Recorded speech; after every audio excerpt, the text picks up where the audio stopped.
Honourable member for Brant. Mr. Speaker, after practicing law for 30 years and being the Crown Attorney for the last 18 of them, I decided to dedicate myself to serving the people of the great riding of Brant and across Canada. It is a privilege to rise in the House early today, although I am doing this with a heavy heart. For the first time in our history, the Prime Minister, whose current support is as low as never before, decided to invoke the extreme power to handle the local Ottawa crisis that he escalated by his poor judgment, ineffective leadership, divisive rhetoric, and non-science-based decisions. I want to make this point abundantly clear that I will be voting to revoke the invocation of the Emergencies Act. The constitutionally protected rights of speech and assembly are a cornerstone of our democracy. Canadian voices to be heard to both speak in support of or in dissent of any policies proclaimed by the Canadian government is sacrosanct. The right to protest peacefully is essential to a democracy.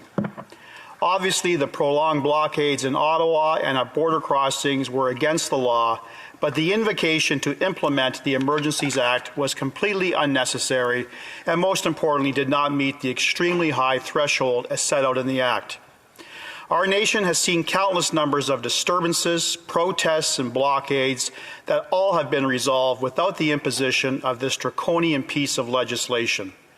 Critical infrastructure blockades of railways, pipelines, highways, and border crossings have been resolved through dialogue, negotiation, and effective police intervention. Without the suspension of our civil liberties, we witnessed the events and aftermath of 9/11 and the intentional storming of Centre Block, which resulted in gunfire. The primary focus of my speech is that this crisis is entirely the result of a vacuum of leadership for this Prime Minister. Leadership traits of effective political leaders include vision, strategic and critical thinking, authenticity, self-awareness, open-mindedness, and creativity, flexibility, responsibility, and dependability, patience, tenacity, and the pursuit of continuous improvement. Had our Prime Minister exhibited a fraction of these qualities, we'd all be enjoying this weekend with our families. Let's take some time to examine the failed leadership of our Prime Minister. At the beginning of the pandemic, he unnecessarily delayed the acquisition of vaccines. He signed a secret deal with China to make vaccines that the Chinese reneged on. He tried to implement unrestricted spending powers to his cabinet without parliamentary oversight. He has the dishonor of wearing the badge of multiple ethical violations, the most in our history, from the luxury family holiday freebie with the Aga Khan, the aggregation of the rule of law to mitigate charges against SNC-Lavalin for years of illegal and corrupt practices, and he intervened in the funding distribution for his friends in the We organization. This is the Prime Minister who proposes to be a feminist, notwithstanding he fired 2 strong women from his cabinet, including the first Indigenous Justice Minister for having the courage to speak truth to power and call out his bullying, unethical, and relentless pressure to interfere in a criminal prosecution. This is the Prime Minister who prorogued Parliament to protect his political interest. Every time his justification is different, but the goal is the same, to protect his own political career. This is the Prime Minister who deliberately wore blackface so many times as an adult that he cannot remember. A Prime Minister who traveled around the globe and gave away millions in foreign aid in the pursuit of a useless temporary seat on the UN Security Council. A Prime Minister and his ministers who swept under the table several sexual misconduct allegations in the armed forces. This Prime Minister's response to the COVID-19 pandemic has been a moving target, cleverly designed to show empathy and support when it suits his political narrative. On May 20th, 2021, he made a definitive statement that he opposed mandatory vaccination laws. He stated, "We're not a country that makes vaccination mandatory." He also at that time opposed vaccine passports, saying they would be divisive. This really begs the question, what happened to that Canadian Prime Minister? He studied the polls which showed growing public anger aimed at the unvaccinated and calls for harsher measures. Now, we can never accuse this Prime Minister of never taking advantage of a good crisis, so what did he do? He called a completely unnecessary federal election in the middle of a pandemic at a cost of $610 million. His hubris and vanity saw a path to forming a majority government. Never mind that he could have spent that money on clean water initiatives, reconciliation projects, mental health initiatives, or simply investing in pandemic recovery.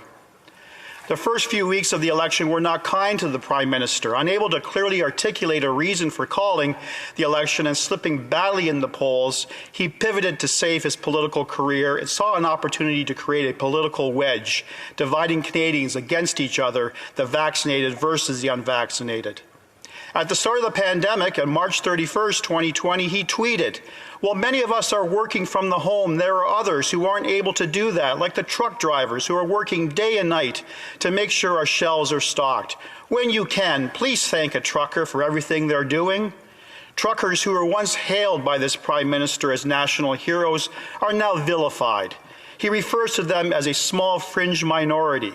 During the election, he used phrases such as "those people," anti-vaxxers, women haters, misogynists, racists, science deniers, and how can we tolerate these people? Now, during the protest, he described the truckers and their supporters as domestic terrorists. This is language shared by many in the Liberal government. I was completely stunned when I heard the member for Scarborough Rouge Park, a lawyer, and the parliamentary secretary for the Minister of Justice refer to the people outside this building as terrorists and miscreants.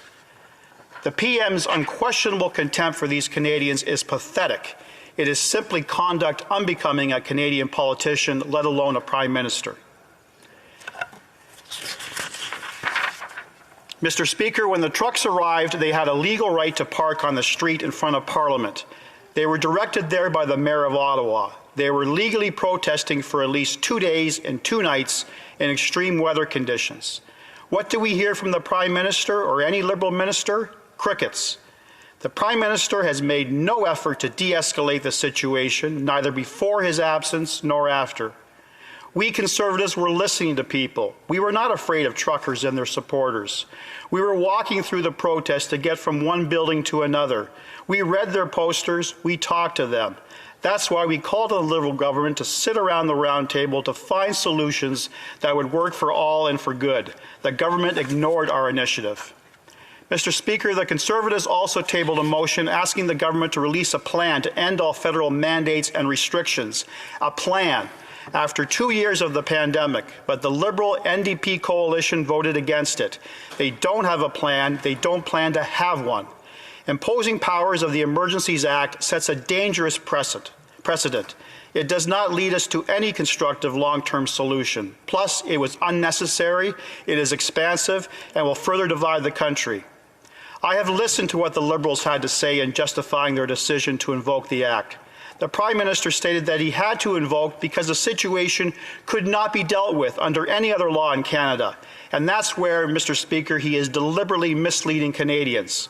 The Act is very clear that it should only be used in a circumstance that seriously endangers the lives, health, or safety of Canadians. Point of order from the Honourable Parliamentary Secretary. When the member says that the Prime Minister is deliberately misleading Canadians, he knows that he should know that he cannot do indirectly what he can't do directly, and it's pretty clear what he's trying to do indirectly in this case. I would ask him through you, Mr. Speaker, to retract those comments, as it would be unparliamentary to leave them on the record. Thank the member for that. In that, he is correct. So I was asked the member for Brant to adjust that sentence, maybe retract it and try a different verbiage there. The honourable member for Brant. The Prime Minister is using mixed language. The Act is very clear. It should only be used in circumstances that seriously endangers lives, health, or safety of Canadians. The point of order, the honourable member for Kingston Islands. It is important for the record, Mr. Speaker, that the member actually say that he retracts the comments. He didn't do that. He just attempted to continue on and say it a different way. He needs to say, I retract the comments. The point of order is pretty clear. If it could retract it and maybe contract and then get back into it. So the honourable member for Brant. Obviously, I offended the delicate ears of my friend opposite. I retract that statement. You retract it. Point of order from the member Kingston Islands. The member has not taken your advice on 2 occasions now, and rather than answer the question, he is now attempting to engage in debate. And Mr. Speaker, you have an obligation here to enforce the rules of this House, and I would encourage you to do so. Thank you very much for that. Once again, I'll just confirm.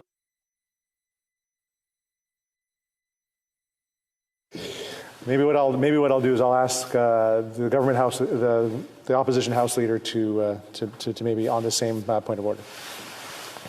Thank you, Mr. Speaker. The honourable member did retract it. He said it clearly, and I think if you check it with the table, you'll find that out. Thank you. I did hear him retracted. I think you were standing. The member was standing at the same time. So maybe I'll get him to maybe what I'll do is I'll get him to clarify and then continue. The member has about 1:36 left in his speech. To make it abundantly clear, I retract that statement for the second time. Thank you, Mr. Speaker. Blockades are already in violation of the Criminal Code, Provincial Highway Acts, and any number of municipal bylaws and court injunctions. This was and still remains the purview of the police. They had all the tools necessary. The legal authority for the government to invoke this act is currently being challenged by both the Canadian Civil Liberties Association and the Canada Constitution Foundation. They argue that the high legal threshold has not been met. They acknowledge the language used by the government that they see no civil liberty violation because the act is still subject to the Charter. The talking points that the Liberals extensively use argue that just because a process is supposed to obey the Charter doesn't mean it will. By that logic, the mere fact that the Charter exists should mean there will never be Charter violations. This is simply not true. The Prime Minister now has carte blanche to do what he wants to people who not only participate in blockades and the convoy, but to anyone merely suspected of being involved in sharing supplies. This is a dangerous precedent. The Prime Minister is normalizing the use of emergency powers. The most disturbing aspect of the Act is the broad, sweeping banking measures. Banks now have the authority to freeze bank accounts without court order. The Prime Minister now has the broad discretion to seriously mess with the finances of anyone ever suspected of being involved in the protests anywhere in Canada. Mr. Speaker, let me conclude with the following. There was no emergency that endangered the lives of Canadians or threatened the sovereignty of Canada. This was political overreach. This was a political emergency, not national. The Prime Minister's unjustified invocation of the Act is deeply problematic and will have lasting consequences. The public's trust in our democratic and financial institutions has been seriously diminished. Invoking the Act proves the Prime Minister's absolute, unreserved incompetence that made such an extreme measure necessary. Thank you, Mr. Speaker. Questions and We are a comments? party of law and order.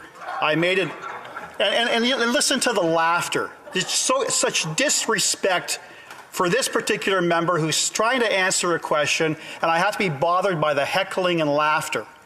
It really speaks volumes to their character, Mr. Speaker. But in any event, I made it abundantly clear that we disagreed with some of the tactics used by the organizers of this protest. As a lawyer, I follow and hold in sacrosanct our Charter of Rights of protest and assembly. This was a failed leadership exercise by this Prime Minister and by extension to the Chief of the Police who is now resigned. He had all the tools necessary under the Criminal Code, provincial statutes, municipal bylaws, and court injunctions. He failed to act. Questions and comments? Questions et commentaires. The Honourable Member for Repentigny. I'd like to thank you very much, Mr. Speaker. Good morning. It's very early.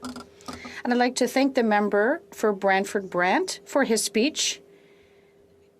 He has just answered my question from the last time, saying that there was no legal vacuum. Everything was already in place. So I'd like to ask another question. What are the lessons we can learn from what happened over the past month? The Honourable Member for Brant. I thank the member for that very important question. There are many lessons to be learned, and I hope that we decide that a national inquiry should be undertaken forthwith to take a look at the obvious levels of failed leadership and the decisions that were made. But most importantly, it comes down to taking a look at the litany of emergencies, the litany of protests, the demonstrations, the blockades, the world events that have impacted Canada, and how effectively police agencies and politicians across this great nation have effectively dealt with that without imposing this draconian piece of legislation